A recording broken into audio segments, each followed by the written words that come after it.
Hi, this is Stephanie Hansen, and you're listening to Dishing with Stephanie's Dish, where we talk with people in the food space who are doing cool things.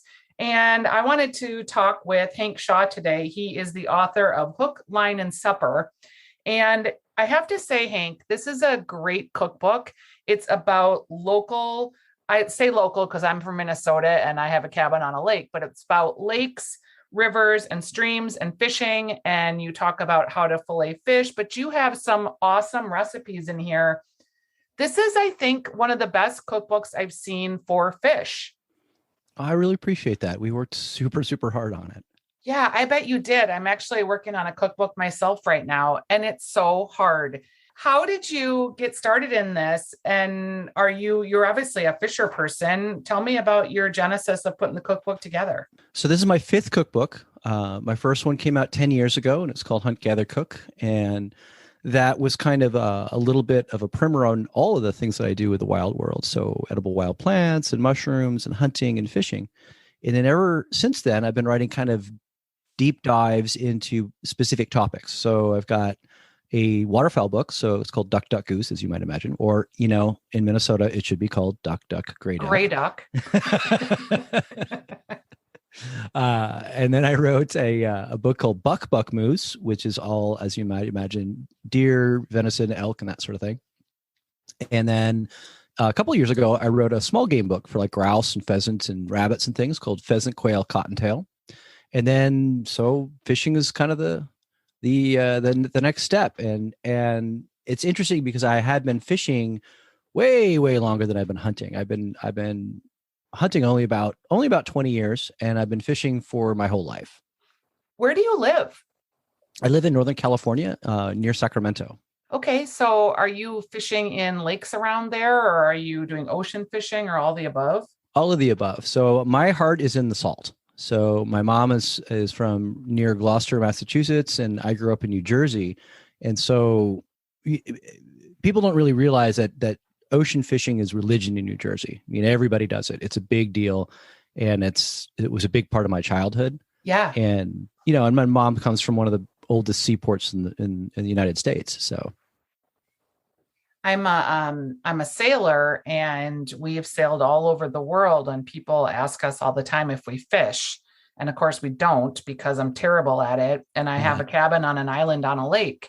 That's a trout lake, but I can't catch fish there either, or walleye. So I am really impressed by people that are good at fishing, because it seems like you would just like go out on a lake and you'd put your line in and you'd have your minnow or your lure or whatever. But there's a lot of skill to it that I think people don't get. There is a ton. And what's interesting is that it's kind of a never-ending onion. So it starts with just knowing what kind of rod and reel you should have in your hand when you're trying to catch X or Y fish. And then it goes to, there's a lot of detail on that you can get into. And then there's, well, what do you put on the end of the line? What kind of bait, what kind of hook, what kind of sinker, what kind of lure?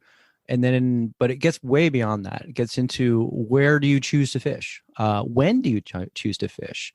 From a boat or from a shore or from a lake. It's just, there's a ton of endless amount of information that you can absorb, and it can be very, very local. Like I used to live in Fredericksburg, Virginia. Sure.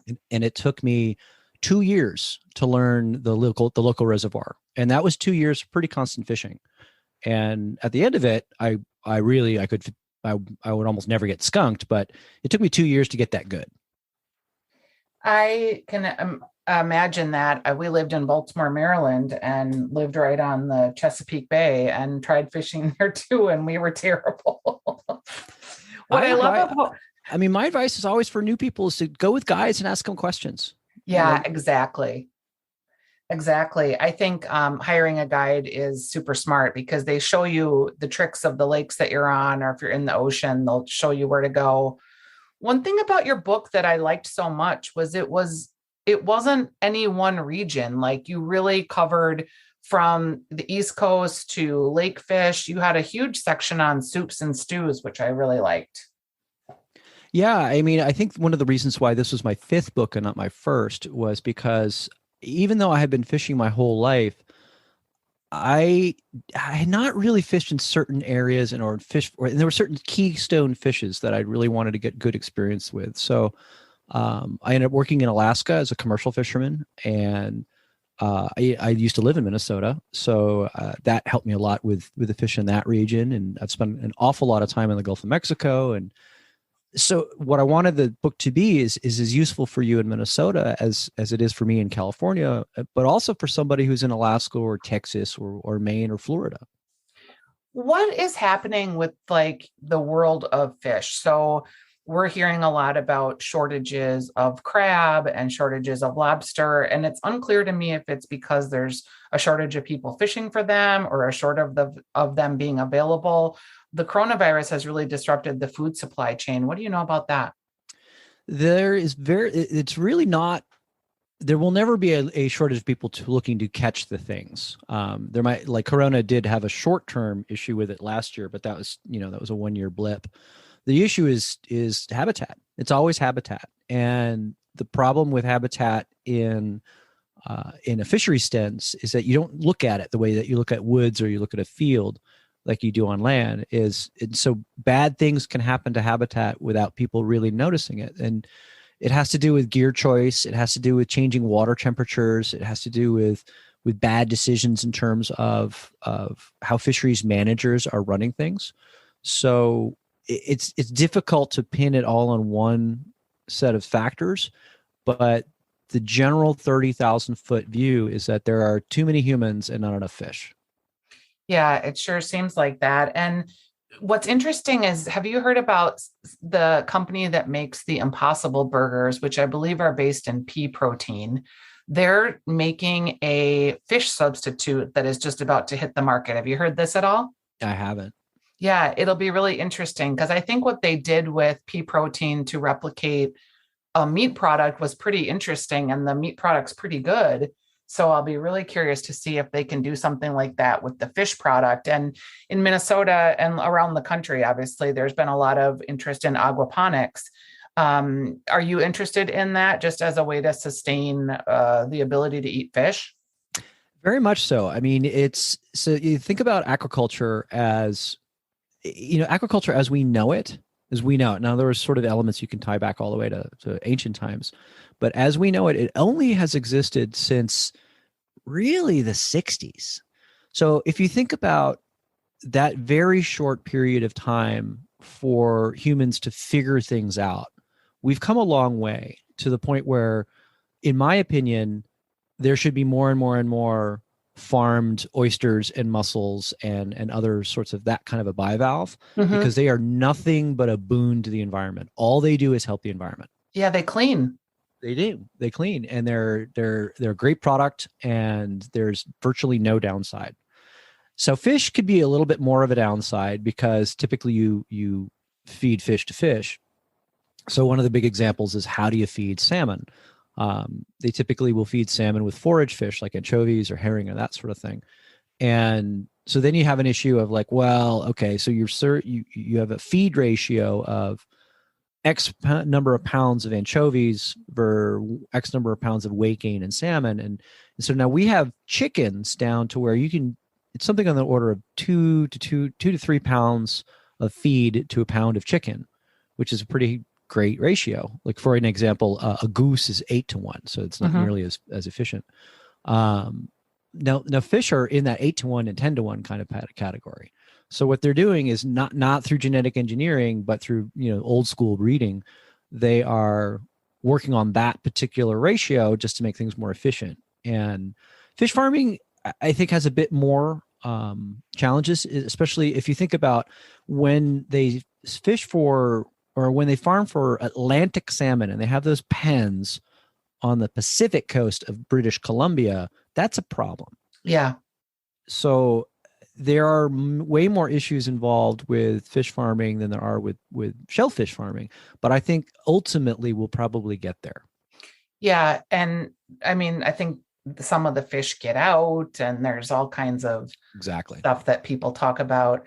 When you think about fish and you think about aquaponics or aquaponics in general, It's kind of interesting because many other cultures outside of the United States, fish is like a mainstay in their diet. And here in the United States, we're still sort of consumed with beef as a protein. It's just a cultural thing, and it's also the nature of the United States. I mean, we have more land mass than we do shoreline, and it just kind of is. And then you also have the fact that kind of it's less and less so, but the dominant kind of baseline culinary culture of the United States, upon which everything kind of riffs off of, is English. And they call the English the beef eaters for a reason. So Right. it's part of who we are, and we will never be a fish First Nation. It's just simple as that. It is interesting to think about, though, like you mentioned that you've got other books about venison and moose and hunting. Like when are we going to start eating squirrels and rabbits and all of these things that we seem to have in abundance as we're on the eternal quest for protein? Well, I mean, I already eat squirrels, and I have a book that has an entire chapter dedicated to them. And in fact, the first hunting I ever did in my whole life was in Minnesota, hunting squirrels. Wow. Near Hastings. Sure. And I think the answer with squirrels is nobody's figured out how to farm them. And the reason why nobody's figured out how to farm them is because they have the rabbit as the model. So close to 80 years ago, before the Second World War, rabbit was as common as chicken in the American diet. Mm-hmm. But ultimately what happened was they bred chickens to be a higher meat to bone ratio. So it is a lot easier to break down a chicken than it is to break down a rabbit. So Right. what people get crosswise with rabbits is, they're bony, and their bones tend to be very brittle, unlike bird bones, which are bendy.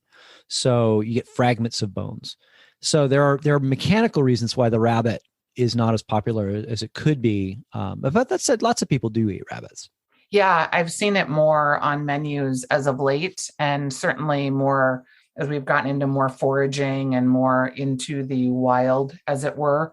You're seeing more of that on menus. Are you familiar with John Whiffley at all? Yes, yeah, he wrote for Field and Stream, if I remember right. Yeah, and he's from the Twin Cities, and he had a book called Venison that sort of does what with venison, what you've done here with Hook, Line, and Supper, and talked a lot about techniques and butchering. And it was a great book. So if you get an opportunity to check it out, he's got a barbecue truck here and a burger truck now in a couple of breweries in town. And just a good forager kind of guy, seems a little bit like you. Yeah, I mean, I actually haven't met him, and it's one of those things that we've passed like ships in the night a couple of times. Yeah, well, I loved your book. I love his books too, but I just thought a lot of these recipes felt accessible and like I would actually cook them. I appreciate And that. I'm excited about that. And we've got some great seafood resources in the Twin Cities with Coastal Seafoods and the Fish Guys. So I really appreciate you spending time with me today. It's Hook, Line, and Supper: Techniques, Master Recipes for Everything Caught in Lakes, Rivers, Streams, and the Sea. And my guest is Hank Shaw. Thanks for being with me today, Hank. Thanks for having me on. All right, we'll talk soon. Bye-bye. Bye.